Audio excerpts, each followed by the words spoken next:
Kali ini kita akan pelajari tentang karunia-karunia Roh Kudus.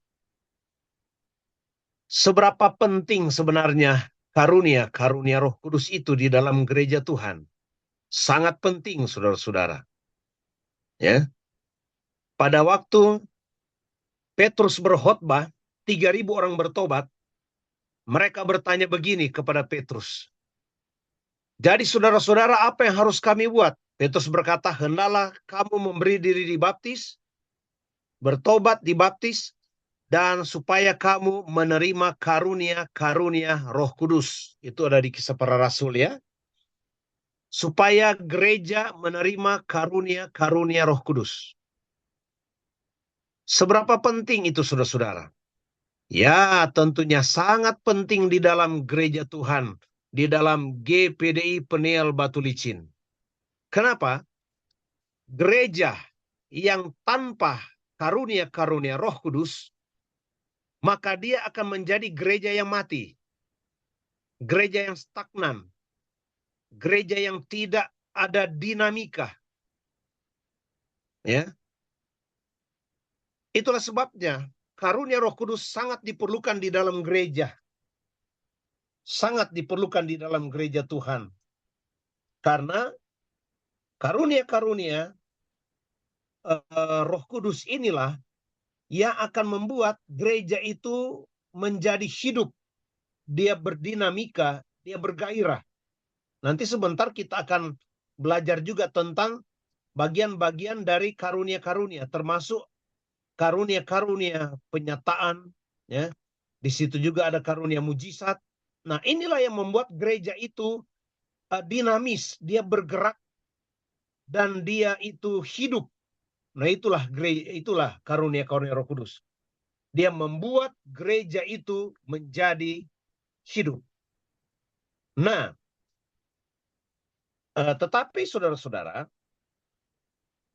tentunya dalam operasional karunia-karunia Roh Kudus itu, tentunya gereja kita, gereja Pantekosta di Indonesia, dia berpatokan karunia-karunia Roh Kudus itu harus tunduk kepada atau berpatokan kepada otoritas firman Tuhan. Jadi, apa yang dikatakan di dalam Alkitab, itulah yang harus kita ikuti. Jadi tidak sembarang saudara-saudara di dalam berkarunia Roh Kudus. Tidak sembarang saudara-saudara. Itu harus di dalam koridor firman Tuhan. Harus sesuai dengan petunjuk firman. Harus sesuai dengan apa yang tertulis di dalam Alkitab. Nah itu. Nah, jadi tidak sembarang misalnya bahasa roh. Wah, tidak sembarang kita berkata, mari kita berbahasa roh. Atau mari kita belajar bahasa roh. Itu tidak sembarang di GPD, itu tidak sembarang ya. Nah, jadi kita lihat di dalam bahasa asli dari karunia ini, di dalam bahasa Inggris itu dia pakai kata give. Gives, ya. Karunia-karunia. Give itu apa? Pemberian. Nah, dalam bahasa Yunani itu karisma. Kata tunggal itu karisma. Kalau jamak itu karismata. Dari karismata itu kita kenal dengan karismatik. Itu. Karismatik. Ya.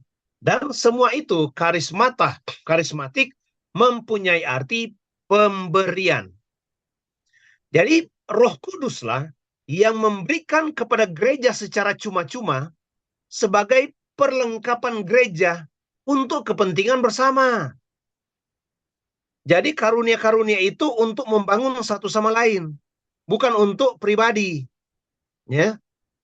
Nah, itu di dalam 1 Korintus 12 ayat 7, di sana sudah dikatakan bahwa itu semua untuk kepentingan bersama. Nah, kepentingan apa? Membangun tubuh Kristus, membangun gereja Tuhan. Jadi gereja Tuhan kalau dia tidak ada karunia-karunia Roh Kudus, dia mati. Dia tidak bertumbuh, dia tidak dibangun. Makanya harus ada karunia ya. Dan karunia itu adalah pemberian Roh Kudus dan bukan milik dari jemaat. Karunia itu bukan milik dari pendeta, gembala. Ya, saya Fani Potabuga memiliki karunia menyampaikan, memberitakan Injil. Nah, atau mungkin ada hamba-hamba Tuhan lain, dia memiliki karunia kesembuhan. Kalau di GPD itu kita kenal tempo dulu itu ada almarhum W.H. Bolang, ada almarhum Dolfi Rantung. Nah, tetapi kita lihat karunia itu tidak menetap kepada pribadi jemaat atau pribadi hamba Tuhan. Kenapa? Karena itu gift, itu karisma. Karisma artinya pemberian dari Roh Kudus. Nah, contoh begini ya. Contoh, pernahkah kita melihat pada beberapa waktu yang lalu, seorang hamba Tuhan limpah dengan karunia kesembuhan. Karunia Roh Kudus. Karunia mujizat. Tetapi di hari-hari ini, hamba Tuhan itu sepertinya tidak ada lagi karunia itu. Iya. Karunia menyembuhkan misalnya. Wow, tempo hari. Dia itu kalau dia doakan orang sakit sembuh. Tapi sekarang dia doakan orang sakit bukan sembuh tapi mati. Di manakah kehebatannya? Nah, itu karena waktu lalu Roh Kudus menyertai dia dengan karunia-karunia. Gift, pemberian, karismatik. Nah, itu. Jadi karunia itu tidak bersifat permanen atau paten. Jadi karunia itu hanya diberikan kepada orang-orang tertentu untuk pembangunan tubuh Kristus. Untuk waktu-waktu tertentu. Momen-momen tertentu. Roh Kudus berikan karunia itu. Itu. Ya. Nah, jadi saudara ini berkati oleh Tuhan.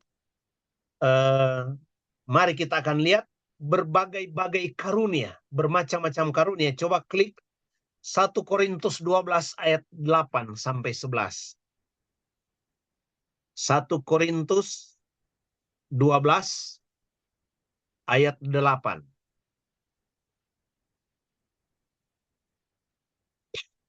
1 Korintus 12 ayat 8 sampai 11. Kalau sudah diklik, lebih bagus tampilkan di layar. Tapi kalaupun tidak tampilkan, saudara bisa mendengarkan apa yang saya akan baca. Sebab kepada yang seorang, Roh Kudus memberi karunia untuk berkata-kata dengan hikmat. Dan kepada yang lain, Roh yang sama memberi karunia berkata-kata dengan pengetahuan. Kepada yang seorang, Roh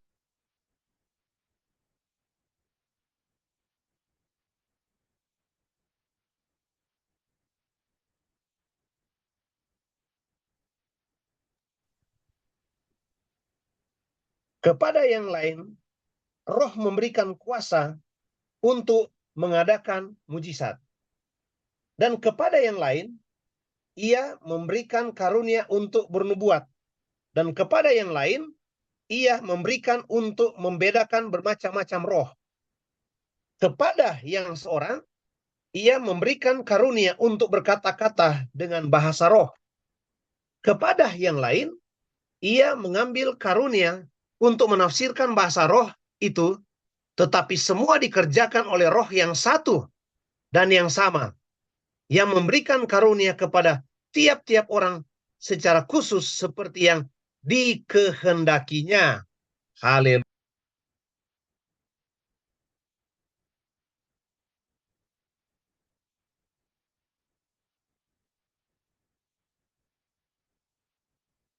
Nah, kita lanjut saudara-saudara. Berikut ada 3 kelompok karunia. 3 kelompok karunia.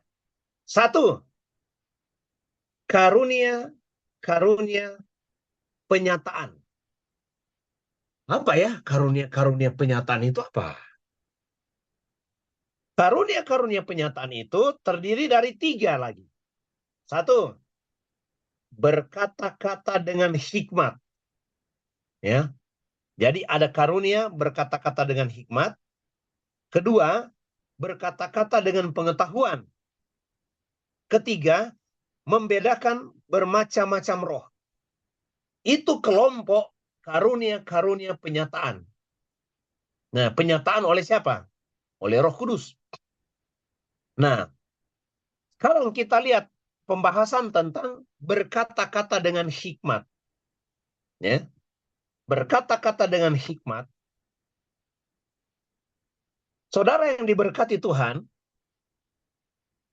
berkata-kata dengan hikmat ialah penyataan itu penyataan adikodrati ya, oleh Roh Kudus untuk memberitahu tentang maksud Tuhan. Ya. Hikmat. Nah, inilah manifestasi pikiran dan kehendak Allah dalam pikiran jemaat hamba Tuhan.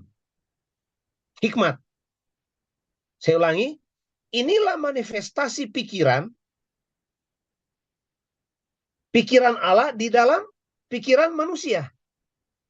Nah, dan dia datang begitu mendadak dan mengiluminasi, memberikan penerangan ya, sesuatu yang terselubung ya, melalui pikiran Allah. Itu semua diberitahukan lewat hamba Tuhan, lewat seseorang. Nah, itu karunia hikmat. Kira-kira ada contoh enggak karunia hikmat itu yang datang dari Tuhan, dia berikan kepada seseorang hamba Tuhan?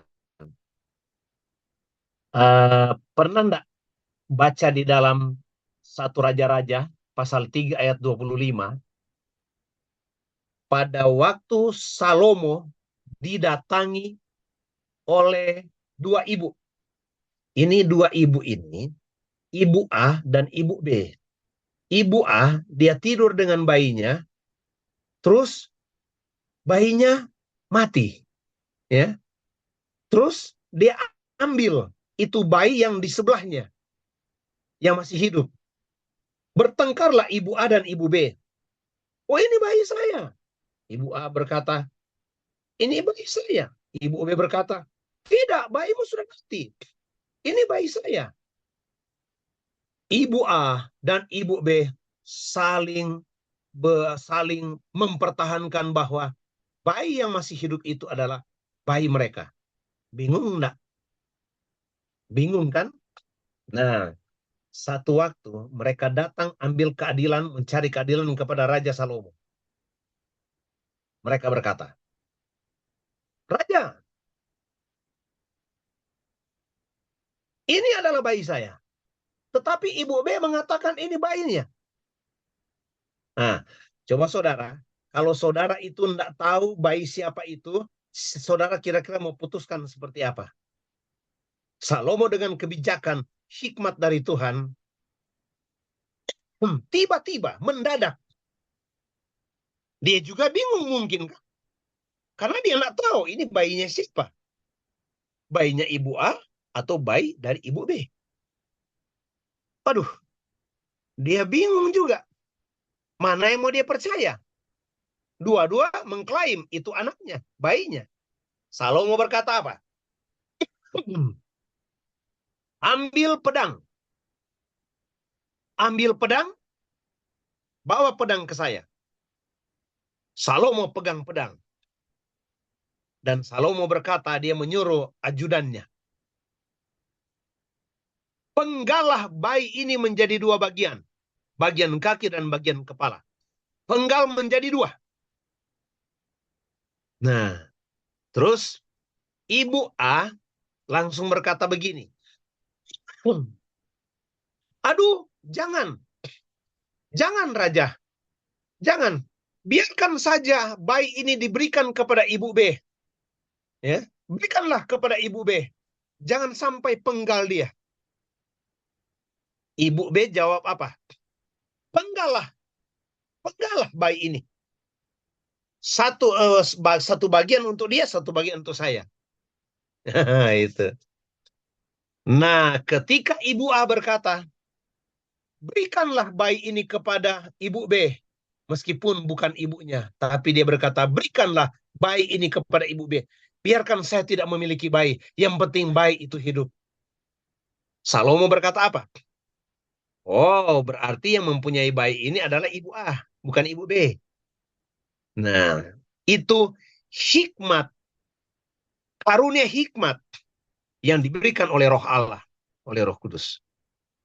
Jadi, ketika kita berhadapan dengan situasi yang jelimut, mumet, maling buku, kita tidak tahu apa yang harus kita buat.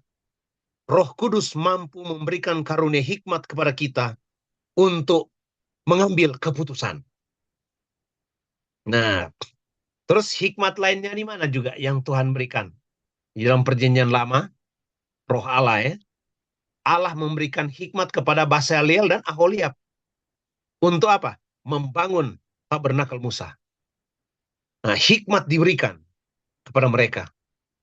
Nah, jadi pemberian karisma, gift kepada jemaat. Itu berkata-kata dengan hikmat. Saya itu pernah juga alami ketika dalam satu diskusi.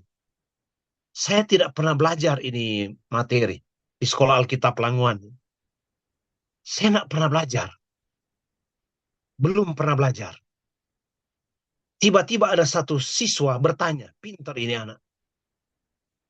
Ketika dia bertanya, tiba-tiba saja, ini tiba-tiba, saya diingatkan oleh Roh Kudus untuk menjawab seperti apa yang tertulis di dalam Alkitab. Alkitab itu saya tidak penghafal ayat Alkitab, saudara-saudara. Tapi Roh Kudus mempengaruhi pikiran saya untuk menjawab anak ini, siswa ini. Dan akhirnya saya menjawab. Karunia hikmat yang diberikan secara mendadak. Bahkan tanpa mempelajari sesuatu. Contoh kedua saya. Saya suka turun ke bawah. Kalau saya setelah saya menerangkan 15 menit, saya turun. Saya mau lihat catatan mereka kan. Nah, pada waktu saya turun, saya terkesan dengan satu siswa yang catatannya lengkap, bagus. Ada gambar-gambar banyak. Saya tanya begini kepada siswa ini. Bro, yang di lembaran belakang ini, itu pelajarannya siapa ini? Mereka bilang, itu Mener yang kasih 2 minggu lalu. Mener yang terangkan di depan minggu yang lalu. Ah, masa? Saya lihat lagi. Masa sih? Jangan-jangan kau jiplak ini di buku penulis buku lain. Oh, enggak. Saya tanya kepada mereka. Betul ini materi saya jelaskan 2 minggu yang lalu? Iya, Mener.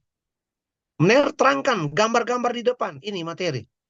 Saya bilang, ini kok saya sudah lupa ya. Nah, karunia hikmat. Ketika saya berhadapan dengan 150 siswa-siswi di sekolah Alkitab Languan, pada waktu saya itu menggambar dan menulis di papan untuk menerangkan kepada siswa-siswi, ada pengetahuan-pengetahuan, hikmat-hikmat yang dituangkan di papan tulis itu, yang belum pernah saya belajar. Belum pernah saya hafal. Tapi ternyata Roh Kudus pengaruhi pikiran saya untuk menulis, menggambar, dan menjelaskan tentang kepemimpinan pada waktu itu. tentang kepemimpinan, pola kepemimpinan Yesus pada waktu itu. Saya geleng-geleng kepala. Biasanya kalau saya menulis, saya tahu itu tulisan saya. Saya penulis Renungan Raja Wali. Ada orang baca renungan saya di corong, di toa. Saya langsung tahu, oh ini renungan saya ini yang mereka baca. Tapi dalam kasus mengajar di sekolah Alkitab Languan, saya banyak kali menulis, menyuruh siswa mencatat, ternyata itu belum pernah saya pelajari. Itu contoh karunia hikmat. Ya. Nah, berikut karunia kata-kata dengan pengetahuan. Nah, karunia kata-kata pengetahuan, saudara, ialah penyataan adikodrati pikiran Allah di dalam pikiran kita, hampir sama dengan hikmat. Ya.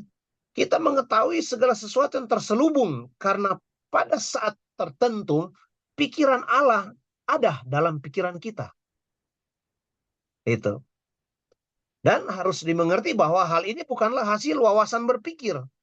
Hampir sama seperti yang tadi ya, hikmat. Bukan pengembangan kemampuan berpikir.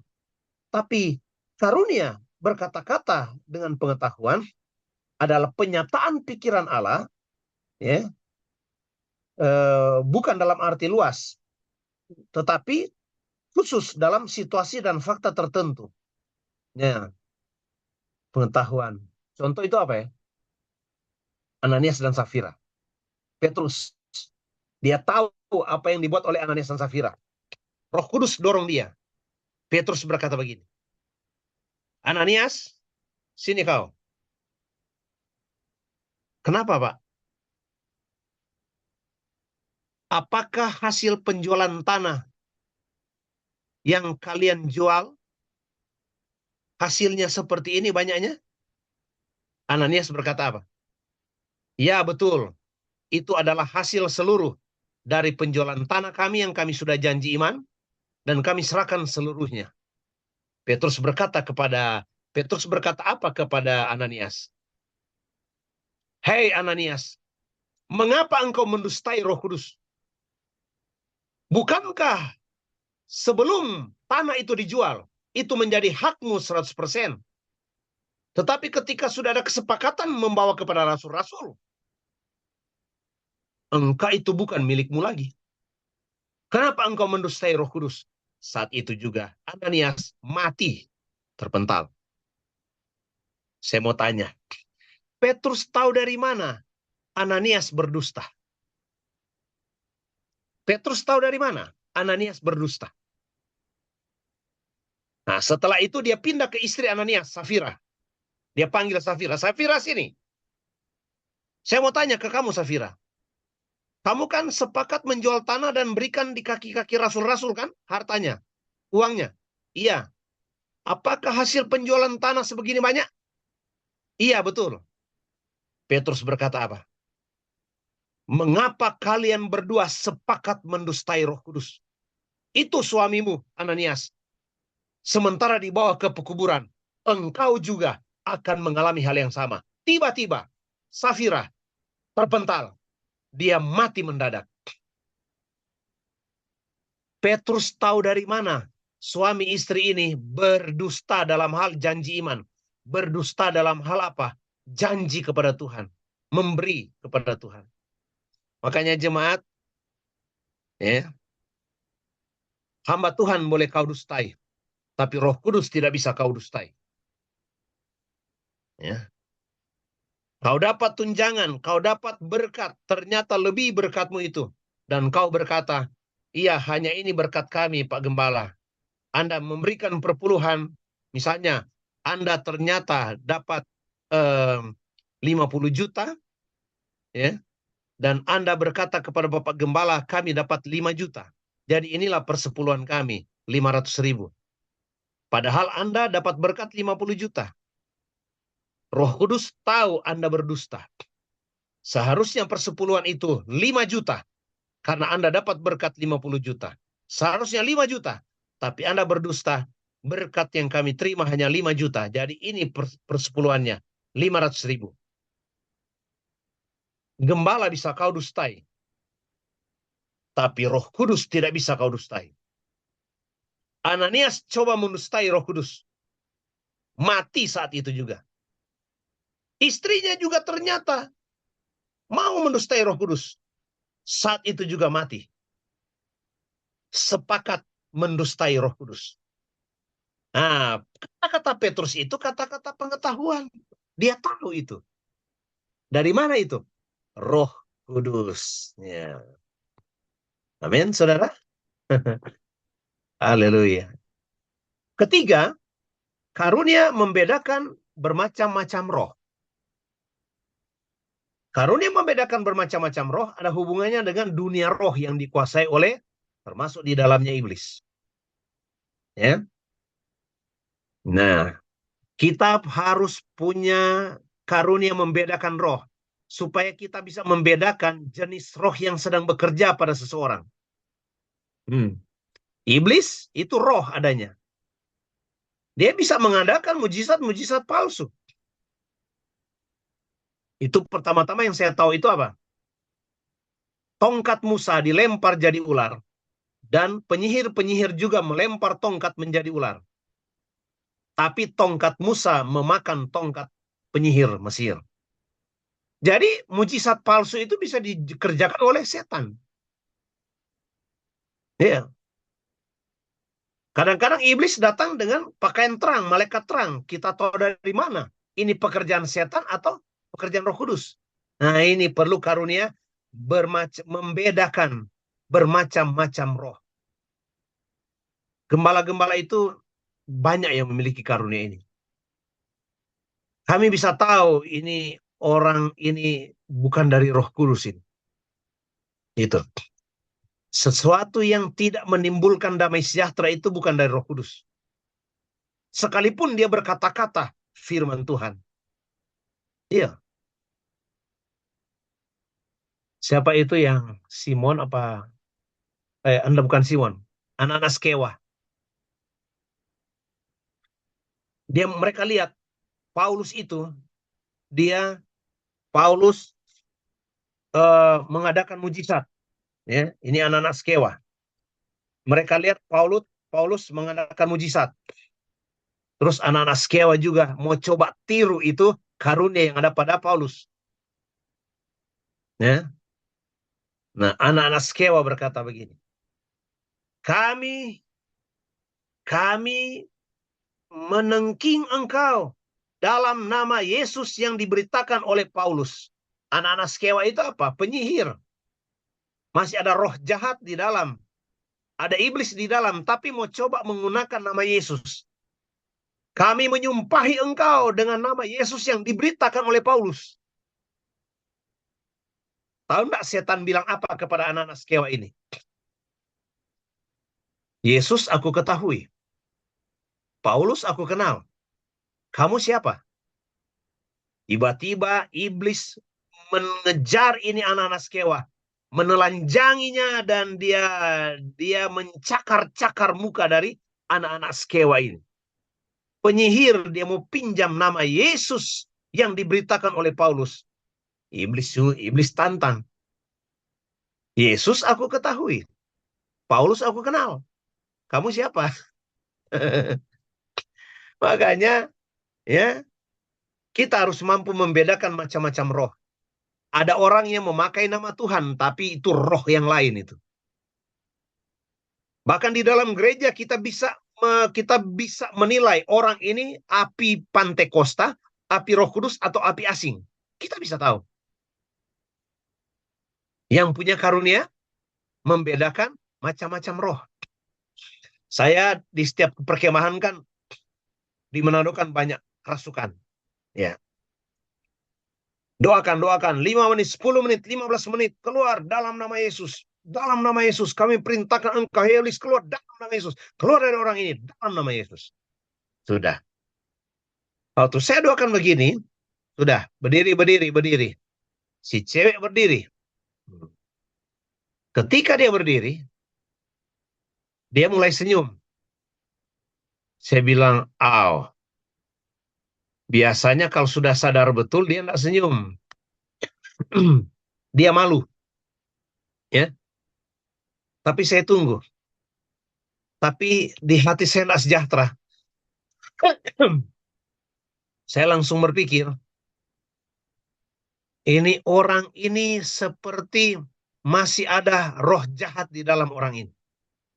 Saya belum tinggalkan orang ini.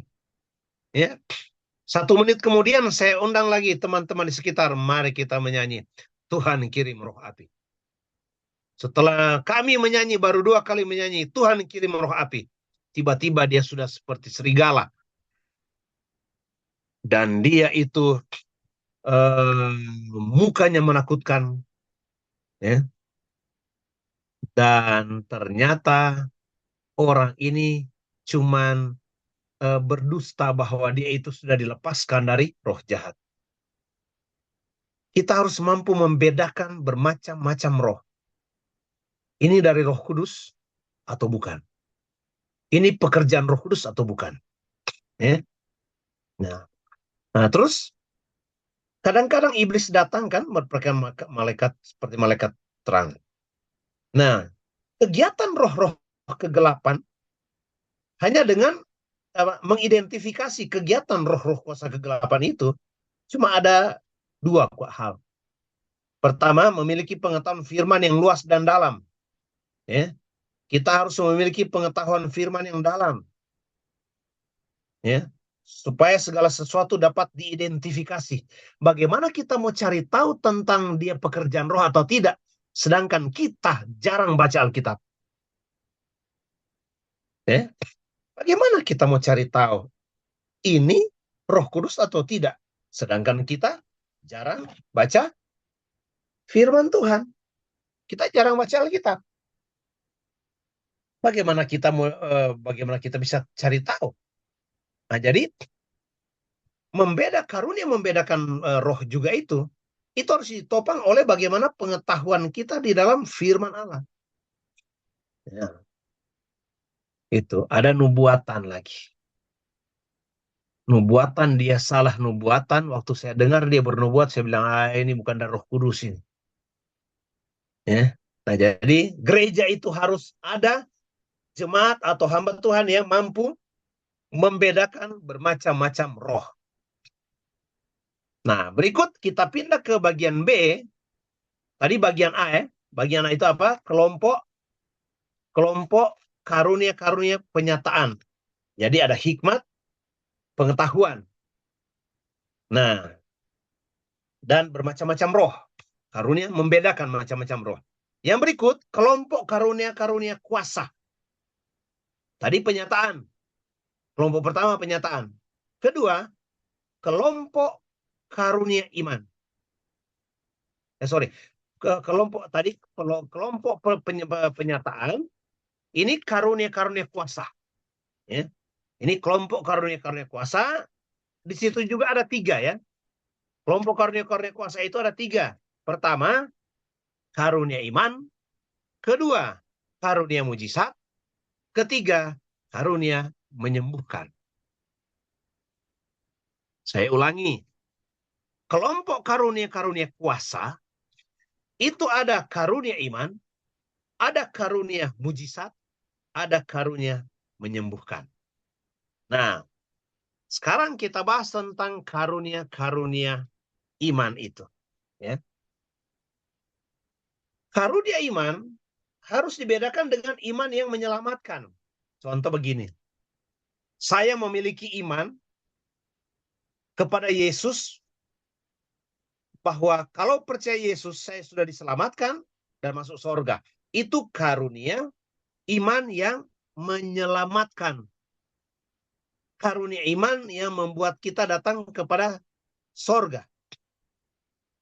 Nah, kalau iman yang menyelamatkan kita peroleh pada saat kita bertobat, lahir baru, itu iman. Kita imani, baptis selam. Kita imani, baptis selam. Tapi itu bukan karunia iman. Bukan. Ya. Nah, karunia iman, ya, karunia iman itu adalah karunia yang kita percaya sekali dengan kuasa dan pertolongan Tuhan dalam waktu-waktu tertentu. Ya. Contoh, Yesus itu dia Allah sih. Cuman karunia iman yang ada karunia iman itu kita lihat contoh Yesus itu. Angin ribut, dia berkata, tenanglah, tenanglah angin ribut itu. Nah, jadi karunia iman kita itu mengadopsi dari kuasa Tuhan Yesus. Karena karunia iman itu diberikan kepada kita untuk kita menghadapi situasi yang sulit. Perlu karunia iman. Ada contoh enggak, Pak Pendeta, Pak Gembala? Nah,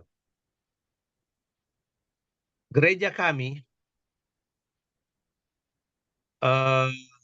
baru tiang-tiang bagian bawah muncul COVID. Muncul COVID. Padahal gereja itu baru tiang-tiang. COVID itu dia bermula di tanggal 20 Maret 2020. Maret akhir. Ketika masuk April, Mei, Juni, Juli, ya, Agustus, September, Oktober, November, Desember, lockdown atau zona merah.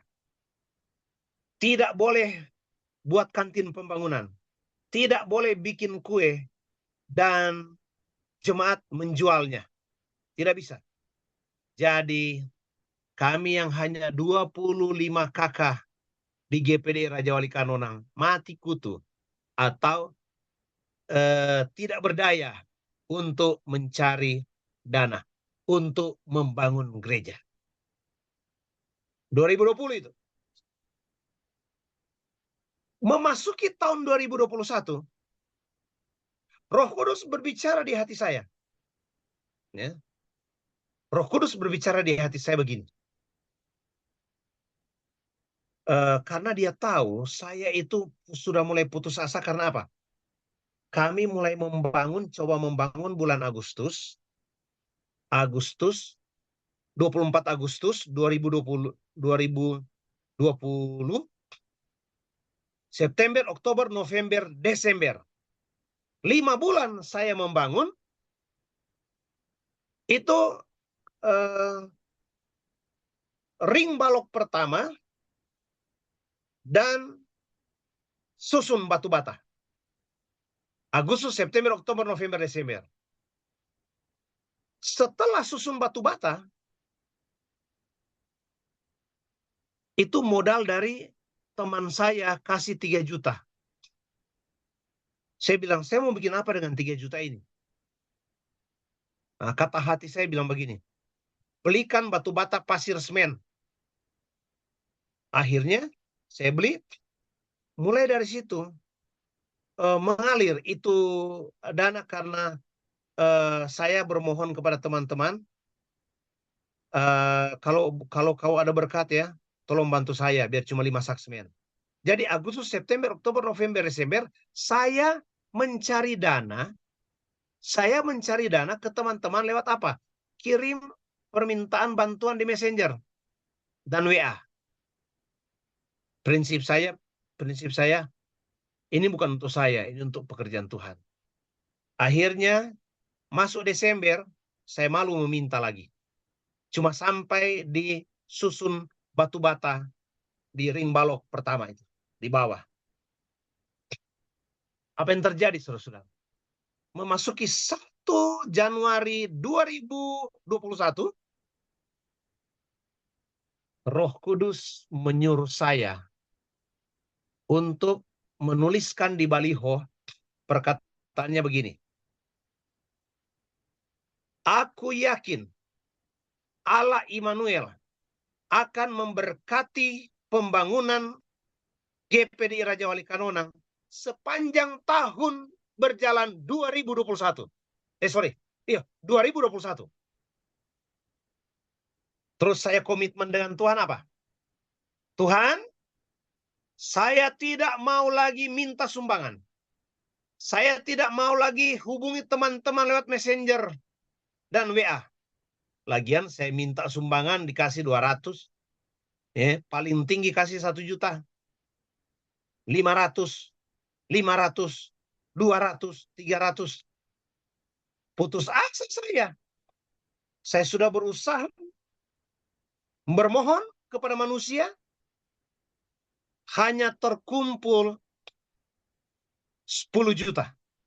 Dari Agustus, September, Oktober, November. Desember saya stop. Tidak bisa berbuat banyak. Dan karunia iman lahir di hati saya. Dan Roh Kudus berkata di kata hati saya. Kata hati saya berkata. Suara hati saya. Bikin satu propaganda iman. Bikin satu penyataan iman. Bahwa kau percaya dengan kuasa Allah. Dan tidak perlu minta-minta. Saya tulis. Aku yakin Allah Immanuel akan menyertai pembangunan kami sepanjang tahun 2026. Saya tulis di baliho. Jemaat baca itu. Jemaat foto di baliho yang kecil itu. Mereka baca tema itu. Deklarasi iman. Dan saya yakin itu karunia iman. Dan saya ketika saya tulis itu. Saya tulis aku yakin Allah sanggup menyertai kami. Di tahun 2026. Saya yakin itu saya sudah terima. Saya yakin itu pasti terjadi. Memasuki bulan Januari tahun 2021. Ya. Tahun 2021 ya. Tanggal 5 Januari. Gereja kami diketuk, pintu pastori diketuk. Pak Gembala, mau kasih turun bahan. Semen. 50 sak. Saya kaget. Saya bilang, tunggu dulu. Jangan dulu kasih turun. Saya nak pesan semen. Saya enggak amfrak. Saya nak pesan. Jangan kasih turun. Oh, tapi katanya turun di GPD Raja Wali kan orang. Siapa yang suruh? Saya ke depan. Jangan dulu kasih turun. Siapa yang suruh kasih turun? Itu ada bapak, ada bapak dan ibu dua itu baru ke atas itu. Nah, itu mereka sudah datang. Datanglah mereka. Pak Pendeta Fani, ada berkat dari New Jersey, Amerika, dari ibu Palempung. Ini 50 saksmen. Baru tanggal 5 Januari. Saya tidak pernah minta semen kepada ibu Palempung. Saya tidak pernah tulis di Facebook, kami membutuhkan semen. Tidak pernah. Tidak pernah, saudara-saudara. Semen datang 50 sak. Inilah ya karunia iman. Karunia iman berfungsi untuk kita menghadapi situasi yang sulit. Tapi kita percaya Yesus sanggup melakukan segala perkara. Terus semen sudah tiba. Saya komplain sama Tuhan. Tuhan, yang saya butuh besi. Untuk dicako besi itu, dirangkai besinya, dan ditaruh di ring balok lantai 2. Di ring balok kedua atas. Jadi semen itu belum diperlukan. Masih mau rangkai besi. Kok kirim semen?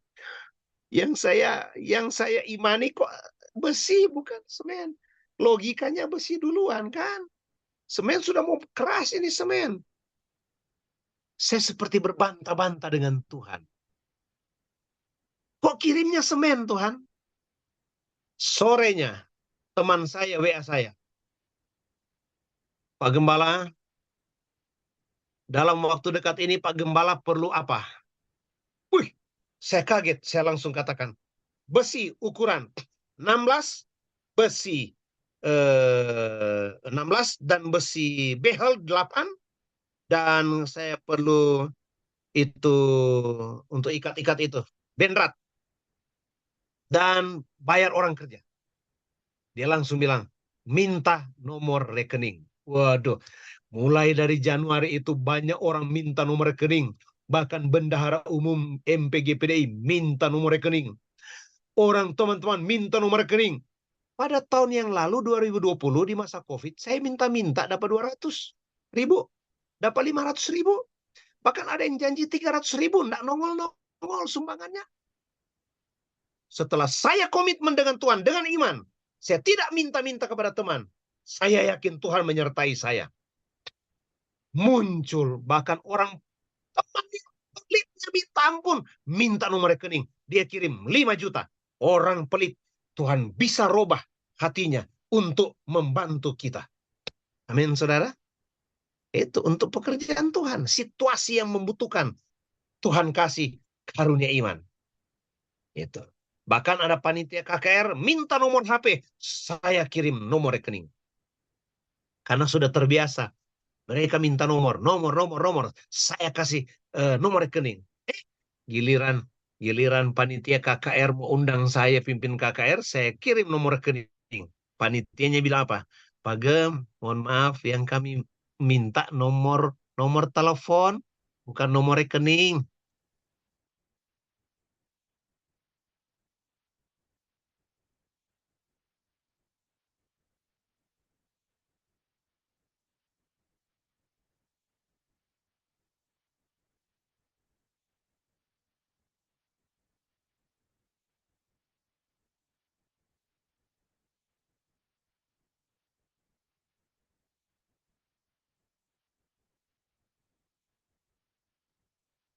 Oh, mic-nya nggak aktif punya.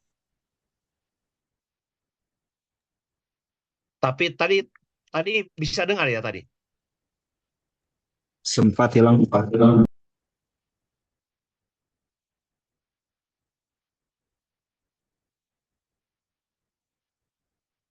Masih mute atau? Ya, sudah.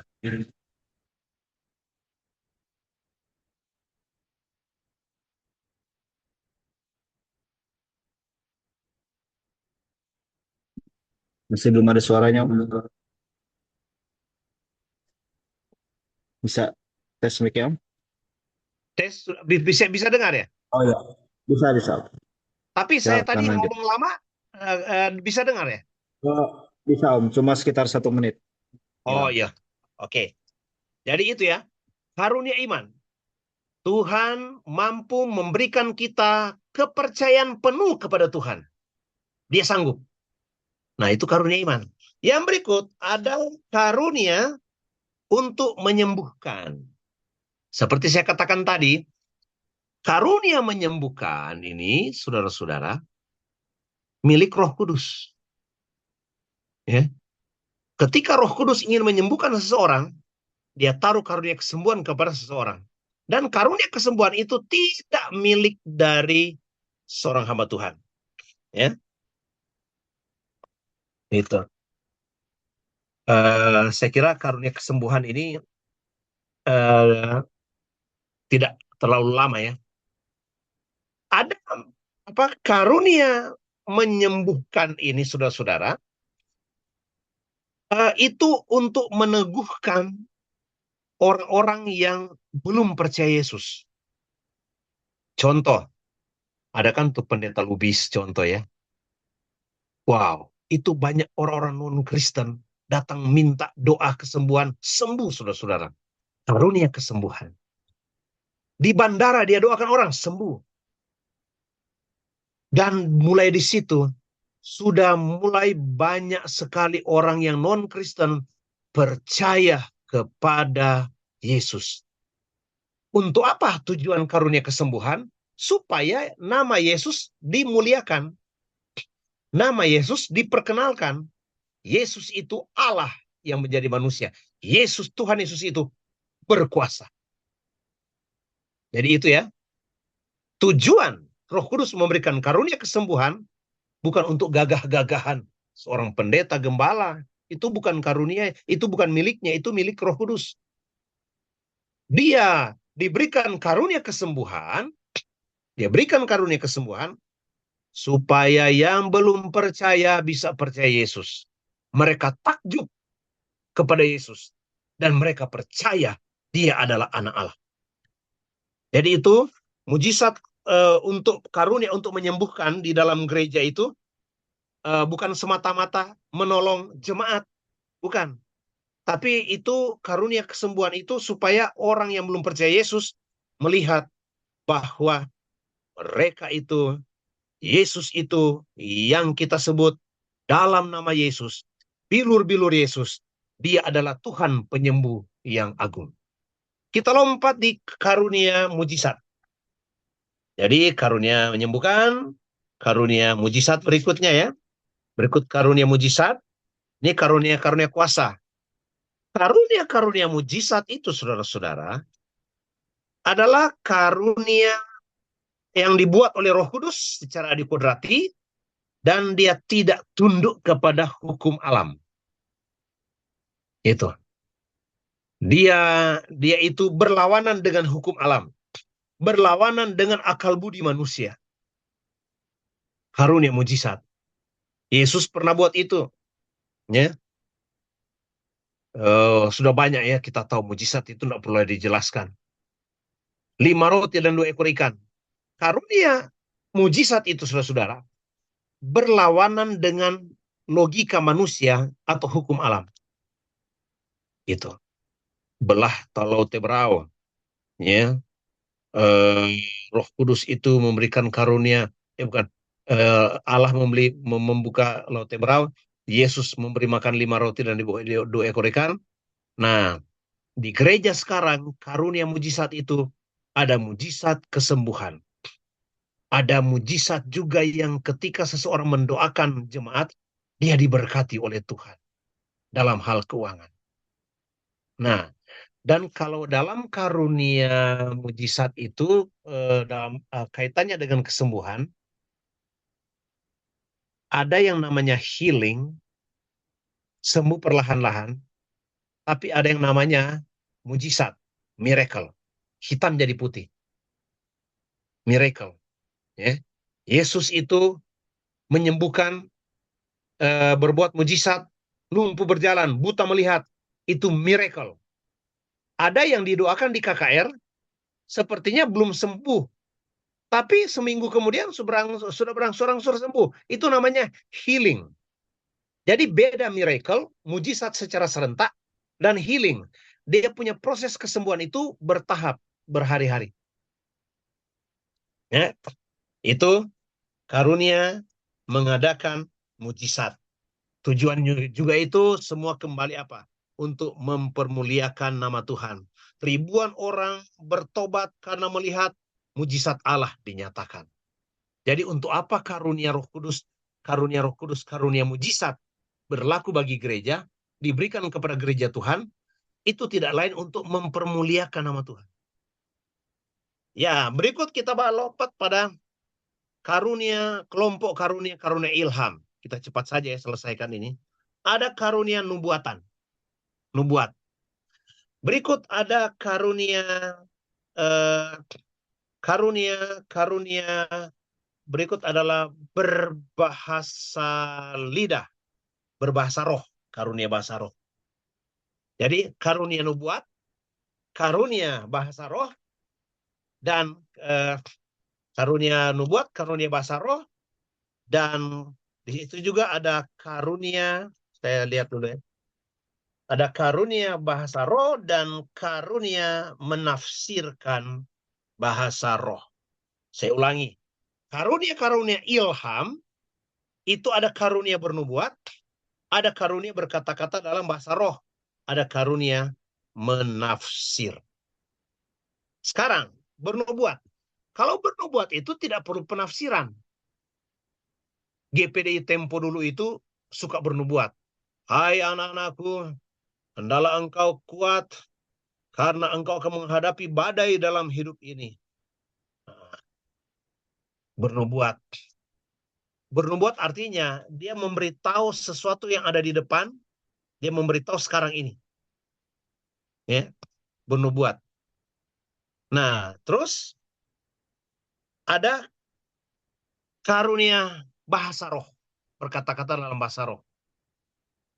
Karunia berkata-kata dalam bahasa roh itu membangun dirinya sendiri. Nubuatan itu diperlukan untuk di banyak orang. Karena tidak perlu penafsiran. Tapi bahasa roh itu perlu tafsiran. Makanya Paulus berkata begini, lebih baik bernubuat daripada berbahasa roh. Karena kalau bernubuat, semua mengerti. Kalau bahasa roh, cuma orang itu dan Tuhan yang mengerti. Terkecuali ditafsir. Ada bahasa Cina, ada bahasa lain. Nah, jadi karunia bernubuat lebih baik daripada karunia berbahasa roh.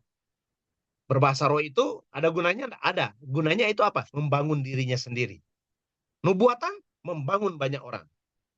Bahkan Paulus berkata, kalau kamu berbahasa roh di depan pertemuan-pertemuan, orang yang belum kenal Kristus melihat kamu, mereka akan mengatakan kamu gila. Makanya skala prioritas yang Paulus maksudkan, dalam pertemuan lebih baik bernubuat. Masih ada enggak nubuat sekarang ini? Ada. Ini peristiwa baru. Di gereja saya pimpin doa persekutuan doa gembala-gembala. Saya pimpin persekutuan doa, saya suruh berlutut setelah firman Tuhan. Dan tema saya waktu itu kembali kepada api Pantekosta.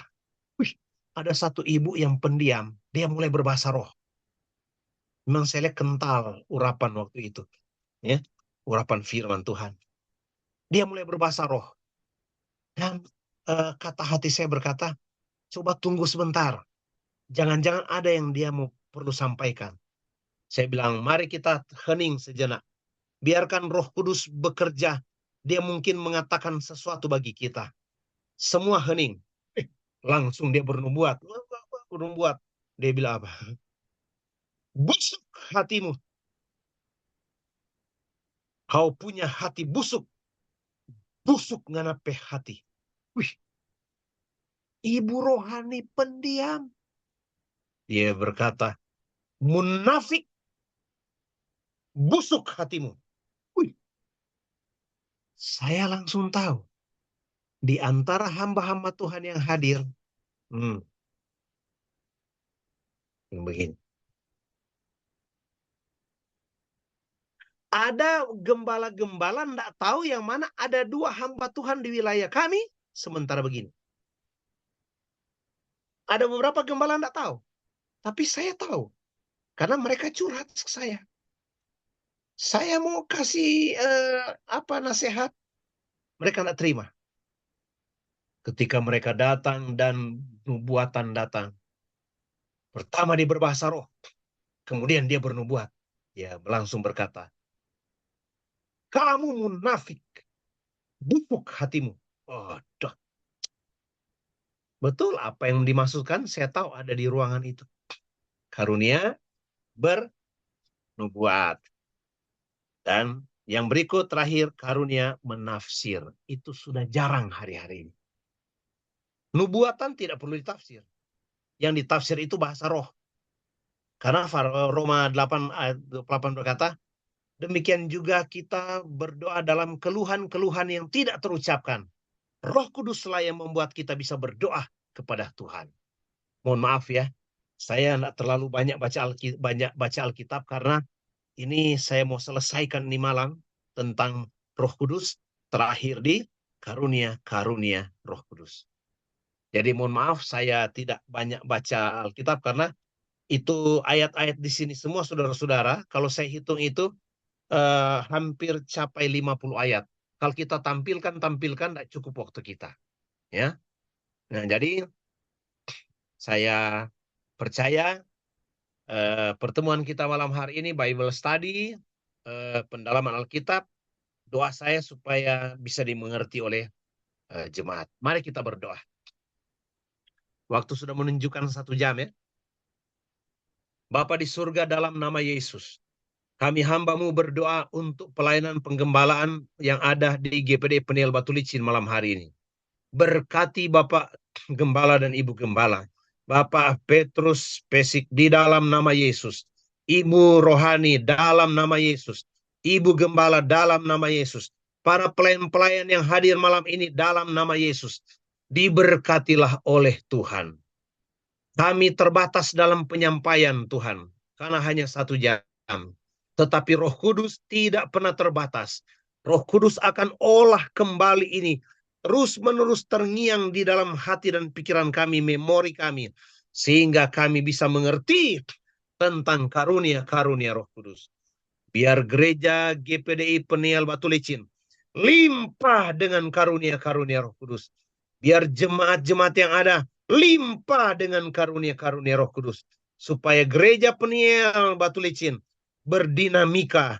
Mereka semakin diberkati dan memberkati banyak orang.